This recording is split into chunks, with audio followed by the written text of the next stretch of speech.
Number 10. Overstructuring your day. You tell yourself structure is freedom, that planning every minute protects you from chaos. Calendars fill up, alarms stack on top of alarms, routines lock into place. Nothing is left loose, nothing is left uncertain, and that feels powerful. But what you're really doing is shrinking the space where choice can exist. Overstructuring your day doesn't come from discipline at first. It comes from fear. Fear of wasting time, fear of feeling lost, fear of sitting with yourself without instructions. So you design a system that tells you who to be at every hour, when to wake, when to work, when to rest, when to improve. You don't decide anymore. You execute. At first, this feels productive. Life becomes predictable. You stop negotiating with yourself. But slowly, something disappears. There's no room to notice what you actually want in the moment. No space for curiosity, impulse, or internal signals that don't fit the schedule. When every hour is pre-approved, awareness becomes unnecessary. You don't ask, do I need this today? You ask, what's next on the list? And that question is easier. But it's also how control replaces consciousness. Over time, the structure stops serving you. You start serving the structure. Breaking routine feels wrong, even when the routine is draining you. You feel guilty for resting differently, guilty for slowing down,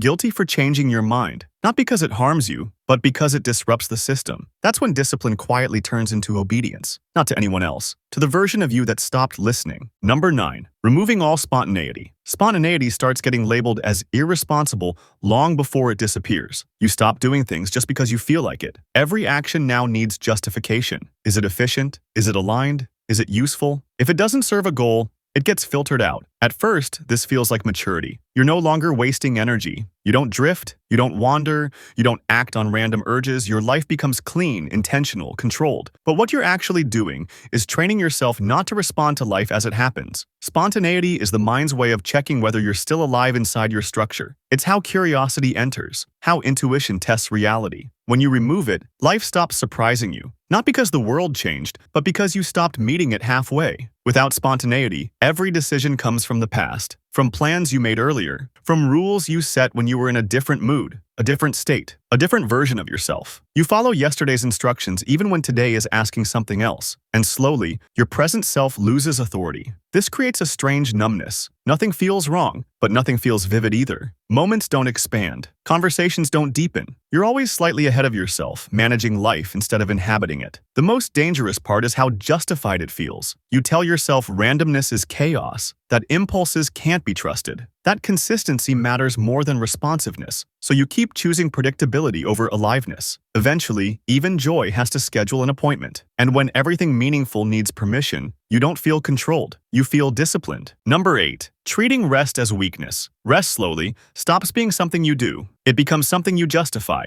You don't rest because you're tired. You rest because you have earned it. And even then, you do it uneasily, with one eye on the clock, one hand still gripping responsibility. Somewhere along the way, exhaustion starts to feel virtuous. You admire how much you can carry, how little you need, how long you can go without stopping. Fatigue becomes proof of strength, and rest starts looking like a character flaw. So you override signals. The body asks to slow down. You negotiate. The mind asks for quiet. You stimulate it instead. You push through resistance not because the task matters, but because stopping feels like failure, like you're letting something slip. This is how rest gets reframed as laziness, not externally, but internally. No one is watching, yet you still judge yourself. You measure worth by output, discipline by endurance, identity by how little care you require. But rest isn't weakness. It's where integration happens. It's where the nervous system recalibrates, where meaning settles, where direction quietly reorganizes itself. When you deny rest, you don't become stronger. You become brittle. The irony is that productivity without rest doesn't increase power, it narrows it. Your range shrinks, your tolerance drops, your creativity dries up. You keep moving, but nothing inside you is catching up. Eventually, you stop trusting ease. If something feels light, you suspect it isn't real.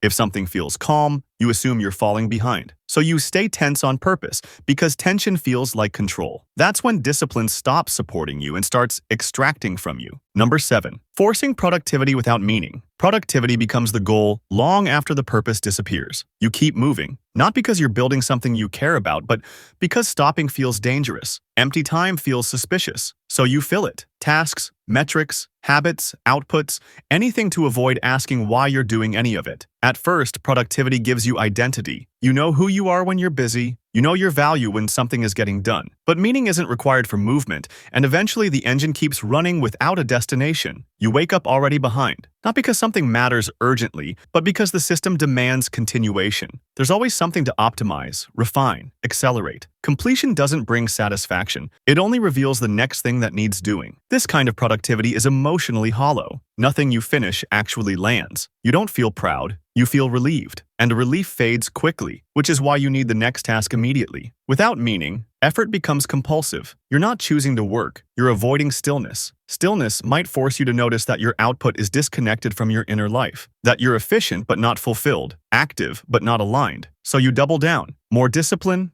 more structure, more pressure. You tell yourself motivation is unreliable, so force is better. And it works. Things get done. But you slowly disappear from the process. When productivity isn't anchored to meaning, it trains obedience. You learn to act without asking questions, to perform without feeling, to move forward even when nothing inside you agrees. That's not drive. That's momentum without agency. Number 6. Ignoring internal resistance. Resistance used to mean something. It was the signal that a boundary was being crossed, that energy was misaligned, that something needed attention before action. But now you treat resistance like an obstacle, something to overpower, something to silence, something to push through.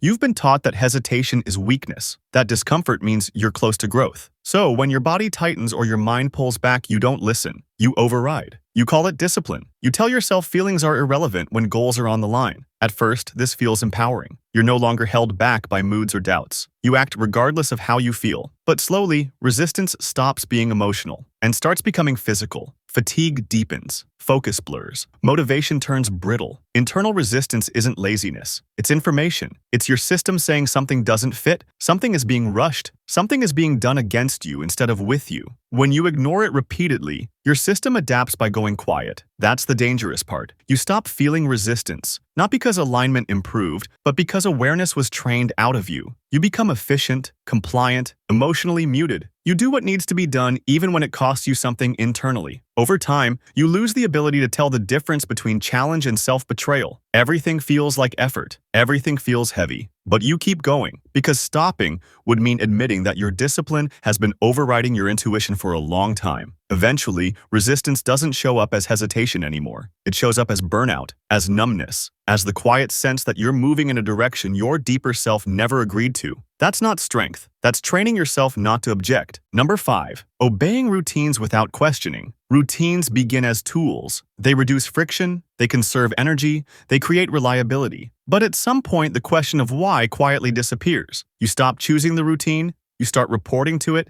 You wake up and follow instructions you wrote in the past. Same order, same sequence, same rules. Not because they're still useful, but because breaking them feels wrong. The routine no longer serves your life serves the routine. Questioning starts to feel dangerous. If you adjust one part, everything might unravel. So you don't ask whether this still fits. You ask whether you're executing it correctly. This is how obedience gets internalized. No authority is needed when the rules live inside you. You enforce them automatically. You correct yourself faster than anyone else could. Over time, routines stop being stabilizing. They become restrictive. They flatten your days into repetition and call it consistency. Every deviation feels like failure, even when the deviation is necessary. You stop responding to context. You stop adapting to reality. You keep doing what worked before, even when conditions change, even when you change. The routine becomes more important than the outcome. The most unsettling part is how responsible it looks. From the outside, you're disciplined, reliable, self-controlled. From the inside, you're constrained by habits you no longer believe in. You're following orders, but no one is giving them. That's when routine stops being discipline and starts becoming self-surveillance. Number 4. Silencing intuition for consistency. Intuition doesn't disappear suddenly. It gets interrupted, delayed, second-guessed. You still feel the signal, but you no longer trust it enough to act. Consistency becomes the higher value. Staying on track matters more than listening. At first, this looks reasonable. Intuition feels messy, inconsistent, hard to explain. Routines feel clean, predictable, defensible. So when intuition conflicts with the plan wins. Again, and again, and again. You start telling yourself that intuition is unreliable, that it's just emotion, just impulse, just noise. So you replace it with rules. If X, Then why? No room for inner negotiation. But intuition isn't random. It's pattern recognition beneath conscious thought. It's your system noticing subtle shifts, energy, timing, readiness, before language catches up. When you silence it for the sake of consistency, you don't become stable. You become disconnected. This creates a strange inner split. Part of you senses when something is off. Another part overrides it automatically. You feel the quiet resistance and ignore it before it finishes forming. Over time, intuition stops speaking loudly, not because it's gone, but because it's learned it won't be heard. You become good at explaining your choices, but bad at feeling whether they're right. Life becomes technically correct and emotionally flat. You do what you said you would do, even when the cost is subtle dissatisfaction you can't name. Even when something inside you knows a different move is needed. Consistency without intuition creates internal compliance. You keep showing up, but not as yourself, as the version that doesn't question. That's when self-discipline stops being self-led and starts being self-silencing. Number 3, optimizing instead of living. Optimization sounds intelligent. You measure, track, refine. Time becomes a resource. Emotions become variables. Life turns into a system that can always be improved. At first, this feels empowering. You find better routines, better habits, better methods. You eliminate inefficiencies. You stop doing things the wrong way. But slowly, experience gets replaced by evaluation. You don't enjoy moments. You analyze them. Was this worth it? Could it have been better? You don't rest. You recover. You don't play. You recharge for performance. Nothing is allowed to exist without a purpose. Optimization shifts your attention from presence to performance. You're always standing slightly outside your own life, monitoring it, adjusting it, managing it. Even joy feels provisional, something to be leveraged later. The problem isn't improvement. It's that optimization has no finish line. There's always a more efficient way to live, which means the current moment is never enough. When everything is optimized, nothing is sacred. Conversations become networking. Hobbies become skill stacks. Rest becomes maintenance. Even relationships start getting evaluated by return. You stop asking, is this meaningful? You ask, is this optimal? And that question quietly drains life of texture. Eventually, you feel productive, but strangely absent, like your life is happening somewhere you're not. You're technically doing well, but nothing feels deeply inhabited. Optimization doesn't ask you to be present. It asks you to perform correctly. And the more you optimize, the less room there is to actually live. Number 2, confusing rigidity with strength. Rigidity starts getting praised as resilience. You're admired for how unshakable you are, how rarely you bend, how little you react. You hold your line no matter what. And people call that strength. But rigidity isn't strength. It's the refusal to adapt disguised as control. You don't adjust, you endure. You don't respond, you resist. And the longer you stay locked in one posture, the more brittle you become. True strength is responsive. It flexes under pressure. It absorbs impact and recalibrates. Rigidity, on the other hand, survives by narrowing. Fewer options, fewer expressions, fewer allowable states. You start taking pride in how much you can tolerate, how little support you need, how unaffected you appear. But what you're really training is emotional immobility. You don't move with life, you brace against it. This makes change feel like a threat. Any challenge to your routine, beliefs, or identity feels destabilizing. So you double down. You cling harder. You call it discipline, but it's actually fear of losing control. Rigidity feels safe because it's predictable. But predictability isn't power. It's a fixed response to a changing world, and fixed responses eventually break. The cost shows up quietly. You become less creative, less curious, less open. You stop exploring new ways of being because they might soften you. And softness, in your mind, has become synonymous with weakness. But strength that cannot bend, cannot learn, cannot adapt, cannot stay alive. When you mistake rigidity for strength, you don't become powerful. You become unmovable in the wrong direction. Number 1, training compliance with yourself. The most effective control doesn't come from the outside. It comes when you stop resisting internally, when you no longer argue with yourself, when the part of you that questions quietly steps aside. At first, this feels like growth. You've mastered yourself. You don't hesitate. You don't debate. You don't spiral. You act on command. Your own command, and that feels like freedom. But something subtle has happened. You're no longer in dialogue with yourself. You're issuing instructions and expecting obedience. The voice that once asked why has been retrained to ask how fast. You reward yourself for compliance, for sticking to the plan even when it hurts, for ignoring doubt,